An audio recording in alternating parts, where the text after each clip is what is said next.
नमस्कार, स्वागत है आप सभी का। न्यूज़ इंडिया देख रहे हैं आप और मैं हूं आपके साथ कृतिका। नोएडा के रेयान इंटरनेशनल स्कूल का एक ऐसा मामला सामने आया जहां कुछ छात्रों को फीस नहीं भरने की सजा दी गई है। स्कूल प्रशासन ने छात्रों को क्लासरूम की जगह स्टोर रूम में बिठा दिया, जिससे छात्रों के पेरेंट्स काफी नाराज हैं। और अब सवाल ये उठ रहा है कि क्या शिक्षा के मंदिर में छात्रों के साथ ऐसा व्यवहार ठीक है। जब ये खबर सामने आई तो इस खबर के सामने आने के बाद में न्यूज़ इंडिया ने भी कई सवाल उठाए कि आखिर पढ़ाई की जगह मासूमों का टॉर्चर क्यों किया जा रहा है। फीस नहीं भरने पर जानवरों जैसा सलूक आखिर क्यों बच्चों के साथ किया जा रहा है। फीस वसूलने का स्कूल का ये कैसा तरीका है। ऐसी सजा से मासूमों के दिमाग पर क्या बुरा असर नहीं पड़ेगा। और स्कूल फीस के लिए ये कैसी मनमानी है जो इंटरनेशनल स्कूल की तरफ से की जा रही है। नोएडा का नामी स्कूल है ये रेयान इंटरनेशनल स्कूल, जहां से ये पूरा मामला सामने आया और ये वीडियो भी आपको दिखा रहे हैं। जब ये पूरा मामला सामने आया और जब बच्चों ने अपने पेरेंट्स को बताया कि उन्हें क्लासरूम की जगह एक स्टोर रूम में बैठाया गया, तो पेरेंट्स अपनी नाराजगी को लेकर के स्कूल में पहुंचे। और ये देखिए तस्वीरें भी आपको दिखा रहे सकते, देखिए छोटे बच्चे हैं, ये कोई ज्यादा उम्र भी इनकी नहीं है। अब इन पर क्या असर पड़ेगा अगर फीस इनकी अगर लेट जा रही है। पेरेंट्स अगर किसी भी कारणों की वजह से अगर लेट फीस जमा कर रहे हैं या अभी तक वो फीस को जमा नहीं कर पाए हैं, तो बच्चों के साथ आखिर ऐसी क्या दुश्मनी, बच्चों के साथ इस तरीके का व्यवहार क्यों किया जा रहा है स्कूल प्रशासन की तरफ से। ये स्कूल प्रशासन स्कूल वही है जहां पर जिसको शिक्षा का मंदिर कहा जाता है, जहां पर शिक्षा दी जाती है, लेकिन जहां पर बच्चों के साथ इस तरीके का व्यवहार होगा उसे आखिर कैसे शिक्षा का स्कूल कहा जाएगा। जहां पर छात्रों के साथ इस तरीके का दुर्व्यवहार होता है, फीस ना चुकाने पर छात्रों को सजा दी जाती है, क्या इसे तालिबानी सजा नहीं कहा जाए कि छोटे बच्चे हैं वो और आप उनको क्लासरूम की जगह एक स्टोर रूम में बिठाते हैं। उनके दिमाग पर क्या असर पड़ेगा, क्योंकि जो छोटे बच्चे होते हैं वो किसी भी बात को दिल पर लगा लेते हैं और उनके आगे आने वाले भविष्य पर इस घटना का क्या असर पड़ेगा ये आप और हम भी नहीं जानते। लेकिन सवाल न्यूज़ इंडिया यही उठा रहा है कि आखिर शिक्षा के मंदिर में छात्रों के साथ इस तरीके का व्यवहार क्यों किया गया। और जहां तक हमारे दर्शक इस खबर को इस वक्त देख रहे हैं तमाम, अगर वो अपने बच्चों को रेयान इंटरनेशनल स्कूल में भेजते हैं तो उन पर भी क्या बीत रही होगी। और जो लोग सोच रहे होंगे कि हम भी आगे चल के अपने बच्चे को इस नामी गिरामी स्कूल में भेजेंगे, इंटरनेशनल स्कूल नोएडा का रेयान इंटरनेशनल स्कूल, तो शायद ही कोई पेरेंट्स राजी होगा कि अपने बच्चों को ऐसे स्कूल में भेजा जाए जहां पर उनके बच्चों के साथ दुर्व्यवहार किया जा रहा है, जानवरों जैसा सलूक किया जा रहा है। तो सवाल यही उठ रहा है कि आखिर अब आरोपी स्कूल प्रबंधन पर कार्रवाई कब की जाएगी। फीस लेने के लिए और भी तरीके अपनाए जा सकते हैं, लेकिन बच्चों को स्टोर रूम में बिठाना यह क्या तरीका है। फीस वसूलने का तालिबानी तरीका आखिर क्यों। स्टोर रूम में छात्रों का दम घुटता तो इसका जिम्मेदार आखिर कौन होता। और इसी पर अधिक जानकारी के साथ हमारे साथ में हमारी संवाददाता प्रिया राणा इस वक्त जुड़ गई हैं। सीधा उन्हीं का रुख करते हैं। प्रिया, क्या कुछ अपडेट है इस, देखिए कल जहां तक है कल ये पूरा मामला सामने आया था और अब ये मामला लगातार बड़ा हो रहा है। न्यूज़ वन इंडिया भी इस घटना के बाद में कई सवाल उठा रहा है कि आखिर बच्चों के साथ ऐसा सलूक क्यों किया गया। क्या एक यही तरीका है फीस वसूलने का। जी कृतिका, बिल्कुल। देखिए इस टाइम हम स्कूल के बाहर ही मौजूद हैं और आप देख रही होंगी तो अपने आप में एक ब्रांड है रेयान इंटरनेशनल स्कूल। जी बिल्कुल, हजारों की संख्या में यहाँ पर बच्चे पढ़ते हैं। तो देखिए सबसे बड़ा जो सवाल उठता है कि अगर आप तस्वीरें देखेंगी तो नन्हे मुन्ने वो परिंदे हैं, बहुत छोटे बच्चे हैं जिन्हें एक हफ्ते से लगातार स्टोर रूम में बिठाया जा रहा था। मान लीजिए अगर कोई ऐसी घटना घटित हो जाती या बच्चे बीमार हो जाए तो आखिर उसके लिए जिम्मेदार कौन होता। आप लगातार देखिए, हम अलग अलग क्षेत्रों से देखते हैं कि इस तरीके की तस्वीरें सामने आती हैं। स्कूल लगातार अपनी फीस की मनमानी दिखाता हुआ नजर आता है। बहुत सारे लोग हैं जो इस खबर से सोशल मीडिया पर भी बहुत ज़्यादा एक्टिव होते हुए नजर आ रहे हैं, प्रशासन से भी गुहार लगा रहे हैं। वहीं हमने गौतम बुद्ध नगर के डीएम मनीष कुमार वर्मा से भी इस विषय में बातचीत की तो उनका कहना है कि कार्रवाई की जाएगी, क्योंकि जिस तरीके से यहाँ पर स्कूल ने अपनी मनमानी दिखाई, नन्हे मुन्ने बच्चों को यहाँ पर स्टोर रूम में बंद कर दिया गया। बच्चे देखे हाथों में तख्तियाँ लेकर जो है डीएम कार्यालय के बाहर पहुंचे, जहाँ पर उन्होंने अपना प्रदर्शन जाहिर किया। वहीं सबसे बड़ी बात देखिए कि अभिभावकों को भी एक हफ्ते बाद ये बात पता चलती है कि उनके बच्चों को स्टोर रूम में बिठाया जा रहा था, क्योंकि बहुत छोटे बच्चे वो थे। अब देखना होगा कि प्रशासन इस पर क्या कार्रवाई करेगा, क्योंकि आप देखेंगे पीछे की तस्वीरों में तो ये जो स्कूल है बहुत बड़ा स्कूल है, अलग अलग इसकी ब्रांचेज हैं, बहुत दूर दराज से भी बच्चे यहाँ पर आते हैं। लेकिन स्कूल प्रशासन की इस तरीके की मनमानी पर आखिर कब रोक लगेगी, अब ये देखना होगा, क्योंकि देखिए नन्हे मुन्ने बच्चे परिंदे और स्कूल में उनको स्टोर रूम में बिठाना अपने आप में एक कितनी बड़ी लापरवाही कृतिका ये देखने के लिए मिली है। अब देखना होगा कि प्रशासन के संज्ञान में ये मामला आया है, कब तक कार्रवाई होती है और क्या कुछ कार्रवाई यहाँ पर होगी। जी कृतिका। लेकिन प्रिया, जब नाराज होकर के पेरेंट्स वहां पर स्कूल में पहुंचते हैं, स्कूल प्रशासन से बात करते हैं, तो स्कूल प्रशासन की तरफ से क्या जवाब दिया गया इसको लेकर कि क्या यही तरीका है फीस वसूलने का? उन छोटे बच्चों पर क्या असर होगा इस घटना का? क्या स्कूल प्रशासन ने ये बिल्कुल नहीं सोचा? जी बिल्कुल, देखिए इस वक्त हम स्कूल के बाहर ही मौजूद हैं। वो नन्हे मुन्ने बच्चे थे। स्कूल प्रशासन की अगर हम बात करें तो बहुत सारे अभिभावकों से हमने बातचीत की कोशिश की, तो उन अभिभावकों को इस खबर के बारे में, क्योंकि हजारों की संख्या में बच्चे आते हैं, तो बहुत सारे जो माता पिता हैं उसको इस खबर के बारे में ही नहीं पता है कि इस तरीके का कोई हादसा हुआ है। लेकिन जो भी माता पिता इस खबर को सुन रहा है तो इस हादसे से काफ़ी दंग भी वो नज़र आ रहा है। वहीं देखिए उन माता पिताओं ने जो है यहाँ पर स्कूल में पहुँचे थे, प्रिंसिपल से बात करने की कोशिश की थी कि आखिर उनके बच्चों के साथ ऐसा रुख क्यों अपनाया गया, तो प्रिंसिपल कोई भी जवाब देते हुए कतराते हुए नजर आए। अब देखना होगा कि प्रशासन के संज्ञान में ये मामला आया है, क्यों कब कार्रवाई होगी। वहीं अगर हम बात करें, रेयान इंटरनेशनल स्कूल पहले भी काफ़ी सुर्खियों में रहा है, वहीं दोबारा से एक बार इस तरीके की मनमानी, जो नन्हे मुन्ने बच्चे, देखिए महज जो बहुत 7 साल के 8 साल के बच्चे गर्मी के मौसम में हाथों में तख्तियां लेकर उन्होंने डीएम कार्यालय के बाहर भी प्रदर्शन किया। अब देखना होगा कि प्रशासन उन्हें इंसाफ दिला पाता है या स्कूल अपनी मनमानी यहाँ करता हुआ नजर आएगा। जी ठीक है, चलिए प्रिया आपके पास वापस आते हैं। इस वक्त हमारे साथ में ऑल स्कूल पेरेंट्स एसोसिएशन के राष्ट्रीय महासचिव सचिन सोनी इस वक्त जुड़ गए। सचिन जी, बहुत बहुत स्वागत है आपका न्यूज़ ऑन इंडिया पर। और साथ ही पेरेंट्स एसोसिएशन से यतेंद्र सिंह हमारे साथ जुड़ रहे हैं। और सचिन, सबसे पहले आप ही से जानकारी लेना चाहेंगे जिस तरीके से पूरी घटना इस वक्त सामने आई है। देखिए, सबसे बड़ी बात यह है कि छोटे बच्चों का बड़ा ध्यान रखा जाता है, चाहे फिर वो स्कूल हो, घर हो, ट्यूशन क्लासेस हो, हर जगह के उनके जीवन पर, उनके दिमाग पर कोई भी बुरी घटना का असर ना पड़ने पाए। लेकिन ये जो घटना उन बच्चों के साथ घटी है, इसका असर देखिए कैसा पड़ सकता है आगे आने वाले समय में। और साथ ही क्या स्कूल प्रशासन को इतनी भी सोच समझ इतनी भी नहीं है कि उन बच्चों के साथ इस तरीके का व्यवहार क्यों किया गया? क्या पेरेंट्स से फीस वसूलने का एक यही तरीका स्कूल प्रशासन को नजर आता है? इसके अलावा और कोई तरीका नहीं है स्कूल प्रशासन पर?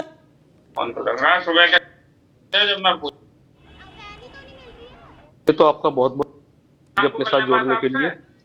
दूसरा ये कि उत्तर प्रदेश के अंदर वर्ष 2018 में फीस निर्धारण कानून बना था, जिसके तहत फीस वृद्धि के निर्धारण करा गया था कि इस एक अनुपात के अनुसार कि उसमें फीस की वृद्धि की जा सकती है जी। और यदि उस फीस वृद्धि से अभिभावक खुश नहीं है तो वो उसकी शिकायत स्कूल में कर सकता है। हर जिले के अंदर एक जिला शुल्क नियामक समिति बनी हुई है, उसमें कर सकता है।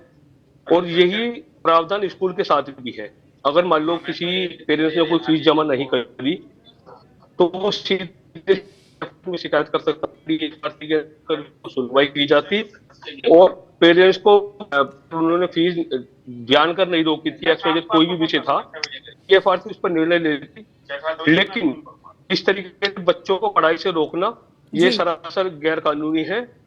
स्कूल निरंकुश है, स्कूल को चाहिए। और मैं भी अनुरोध करूंगा कि वो जिला प्रशासन से तो शिकायत करे, खिलाफ कार्रवाई भी हो। बिल्कुल सचिन जी, लेकिन बात सिर्फ पढ़ाई की नहीं है। यहाँ पर बच्चों के साथ में जो एक व्यवहार किया गया है, जिसे दुर्व्यवहार भी कहा जा सकता है, कि बच्चों को उनकी क्लासरूम में ना बैठा करके एक स्टोर रूम में आप बैठा देते हैं और जिम्मेदारी भी नहीं लेते हैं। देखिए, जब बच्चे को सुबह सुबह पेरेंट्स स्कूल में छोड़ते हैं तो जिम्मेदारी स्कूल प्रशासन की होती है उसके बाद में, तो उस कहीं ना कहीं जिम्मेदारी से बचता हुआ और जिम्मेदारी को एक तरह से देखा जाए तो पूरी तरह से निभा ही नहीं पाया स्कूल प्रशासन, सिर्फ इस वजह से कि बच्चों के पेरेंट्स ने फीस नहीं भरी थी। चलिए सचिन जी, आपके पास वापस आती हूँ। प्रिया राणा भी हमारे साथ लगातार बनी हुई। प्रिया, क्योंकि आप खुद वहां पर स्कूल के बाहर मौजूद हैं, क्या आपने स्कूल प्रशासन से इस पूरे मामले को लेकर के जवाब पाने की कोशिश की है जो न्यूज़ ऑन इंडिया इस वक्त उठा रहा है? जी कृतिका, बिल्कुल देखिए लगभग 1 घंटे से ज़्यादा हो गया है और हम स्कूल के मेन द्वार पर इस वक्त मौजूद हैं। हमने बहुत कोशिश की कि प्रिंसिपल अपना कोई भी पक्ष रखती हुई नज़र आए कि आखिर इस तरीके का सलीका जो उन्होंने अपनाया है तो उनकी सोच, उनका मन कैसा होगा, क्योंकि देखिए नन्हे-मुन्ने वो परिंदे थे। बिल्कुल। लेकिन कोई भी स्कूल प्रशासन किसी भी तरीके का जवाब देने से कतराता हुआ नज़र आ रहा है। वहीं अब देखना होगा, क्योंकि लगातार देखिए बहुत सारे पेरेंट्स हैं जो बच्चों को लेने आते हैं, उनसे भी हमने बात करने की कोशिश की, हालांकि ऑन कैमरा बोलने के लिए कोई भी तैयार नहीं है। लेकिन बहुत सारे अभिभावक ऐसे हैं जिन्हें इस घटना के बारे में पता ही नहीं है, लेकिन जब वो सुन रहे हैं तो बहुत ज़्यादा वो दंग नज़र आ रहे हैं, क्योंकि नया सेशन स्टार्ट हुआ है, बहुत सारे बच्चों के नए एडमिशन्स भी हुए हैं। वहीं हमें कृतिका सोचना होगा कि आखिर एक मध्यम वर्ग का बच्चा स्कूल में कैसे जाएगा। अगर मान लीजिए किसी की कोई आर्थिक तंगी है, कोई परेशानी है, हाँ। 1 महीने 2 महीने अगर वो फीस अपनी जमा नहीं कर पाया, तो स्कूल प्रशासन का इस तरीके का रवैया तो बेहद ही गलत है, निंदनीय है। क्योंकि देखिए नन्हे मुन्ने परिंदे थे, वो स्टोर रूम में बिठा दिया गया, वहाँ पंखे थे, एसी की व्यवस्था थी, पंखों की या नहीं थी। और वहीं देखिए 1 हफ्ते बाद ये बात सामने आती है कि बच्चों को 1 हफ्ते से स्टोर रूम के अंदर बिठाया जा रहा है। जी। तो देखिए अब देखना होगा कि प्रशासन तक ये बात पहुंची है। नन्हे मुन्ने बच्चे खुद पैदल चलकर हाथों में तख्तियां लेकर डीएम कार्यालय पर पहुंचे थे, जहां पर उन्होंने प्रदर्शन किया, अपनी बात रखी। वहीं डीएम का कहना है कि जांच जा रही है और जो भी इसमें दोषी होगा उस पर कार्रवाई की जाएगी। अब देखना होगा कि प्रशासन इसमें साफ तौर पर दोषी नजर आ रहा है, क्योंकि तस्वीरों में हमने देखा कि बहुत छोटे वो बच्चे हैं। अब देखना बिल्कुल। होगा कि प्रशासन क्या कुछ कार्रवाई रेयान इंटरनेशनल स्कूल पर करता हुआ नजर आता है। जी कृतिका। बिल्कुल, इस बात का तो इंतजार प्रिया किया ही जाएगा कि आखिर अब कार्रवाई क्या होगी। और एक मैसेज भी देना बहुत ज्यादा जरूरी है कि जो हरकत, जो घटना अभी घटित हुई, वो भविष्य में दोबारा कोई कभी भी ना घटे, चाहे रेयान इंटरनेशनल स्कूल में हो या किसी अन्य स्कूल में। हमारे साथ में पेरेंट्स एसोसिएशन के यतेंद्र सिंह इस वक्त जुड़ रहे हैं। यतेंद्र जी, स्वागत है आपका।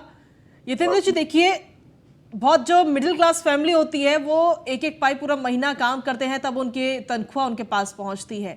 हजारों रुपयों ये लोग लेते हैं स्कूल वाले, सिर्फ बच्चों का ध्यान रखने के लिए, पढ़ाई देने के लिए। लेकिन वो हजारों की जो फीस वसूलते हैं, क्या उसका यही इंतजाम है? क्या यही तरीका है? बच्चों के साथ पढ़ाई तो छोड़िए, बच्चों को बिठाने के लिए क्लासरूम की जगह किसी स्टोर रूम में बिठाया जा रहा है, और गलती सिर्फ इतनी कि उनके पेरेंट्स ने फीस नहीं भर पाए हैं। वो 10 लाख रुपए ले लिए। देखिए ये कोई नई बात नहीं है और ये पहली बार स्कूलों में किया है। वास्तव में इससे ठाकुर सरकार को बख्शा पहले स्कूल का नाम तो मैं आया था तो ये भ्रष्ट हमारे। चलिए यतेंद्र, आपकी आवाज में कुछ तकनीकी समस्या आ रही है जिसकी वजह से आपकी आवाज साफ नहीं पहुंच पा रही है। आपके पास वापस आएंगे। हमारे साथ में राष्ट्रीय महासचिव सचिन जी भी लगातार बने हुए हैं। सचिन जी, ऐसे स्कूलों पर कार्रवाई कब होगी? और एक मैसेज जाना बहुत ज्यादा जरूरी है कि इस तरीके की घटना ताकि दोबारा भविष्य में ना हो। इसका सबसे बुरा असर जो है वो छोटे बच्चों पर ही पड़ता है। ये तस्वीरें भी हम अपने दर्शकों को लगातार दिखा रहे हैं। देखिए बहुत ज्यादा बच्चे समझदार नहीं है, छोटे बच्चे हैं जिनको भी समझदारी, हम जो बड़े हैं उन्हीं का दायित्व है कि उन बच्चों को समझाएं क्या सही है या गलत है। लेकिन अगर स्कूल प्रशासन ही उनके साथ इस तरह की गलत हरकत करेगा, दुर्व्यवहार करेगा, तो आखिर बच्चों पर क्या असर पड़ेगा? तो आपको वही भेजू ना।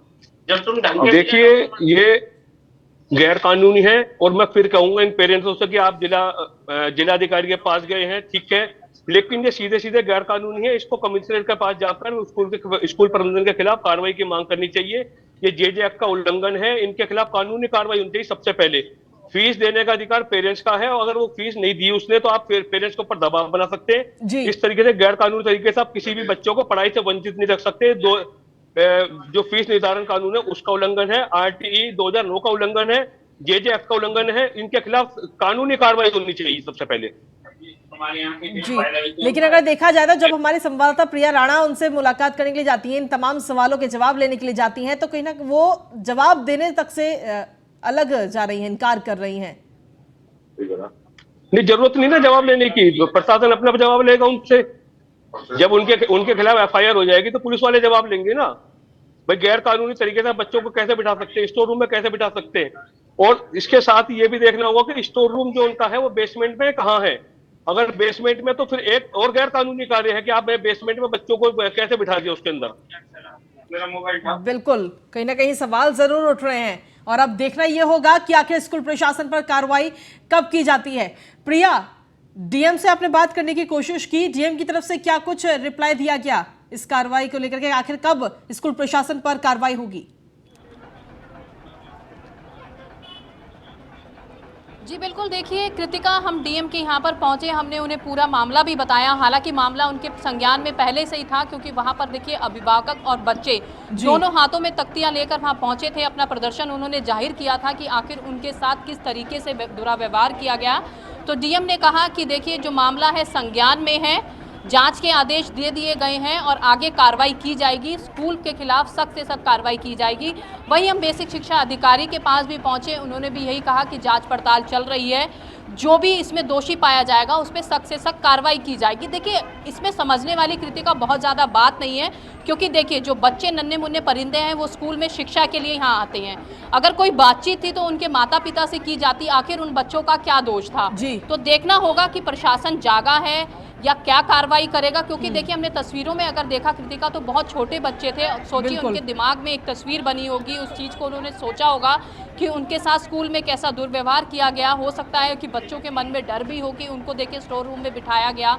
वहीं देखिए प्रिंसिपल भी यहाँ पर कतराते हुए नजर आ रहे हैं कि उनको कोई बात नहीं करनी है, अपना कोई पक्ष नहीं रखना है, क्योंकि खुद अपनी गलती है तो आदमी अपना पक्ष कतराते हुए तो नजर आएगा ही।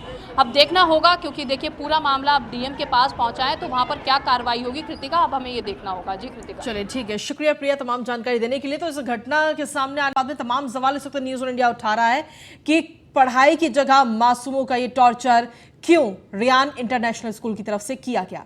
फीस नहीं भरने पर जानवरों जैसा सलूक बच्चों के साथ, आप तस्वीरें भी देख रहे हैं, बहुत छोटे बच्चे हैं ये, इन बच्चों के साथ ऐसा सलूक क्यों किया गया। फीस वसूलने का क्या स्कूल के पास सिर्फ एक यही तरीका था कि उन्हें क्लासरूम की जगह स्टोर रूम में बिठाया जाए। स्कूल फीस हजारों की में स्कूल फीस होती है और उसको वसूलने का ये तरीका। आरोपी स्कूल प्रबंधन पर आखिर कार्रवाई कब होगी ये देखना होगा। फीस लेने के लिए और भी तरीके और भी रास्ते अपनाए जा सकते थे, लेकिन फीस वसूलने की ये तालिबानी तरीका ही आखिर स्कूल की तरफ से क्यों अपनाया गया। स्टोर रूम में छात्रों का दम घुटता तो आखिर इसका जिम्मेदार कौन होता। पढ़ाई की जगह मासूमों का टॉर्चर आखिर क्यों किया जा रहा है। ये देखिए तस्वीरें देखिए, बहुत छोटे बच्चे हैं ये, और उन छोटे बच्चों के साथ में इस तरीके का व्यवहार किया गया है। और ये सिर्फ एक दिन नहीं बल्कि कई दिनों तक लगातार इस तरीके का व्यवहार, करीब एक हफ्ते तक बच्चों को स्टोर रूम में बिठाया गया है।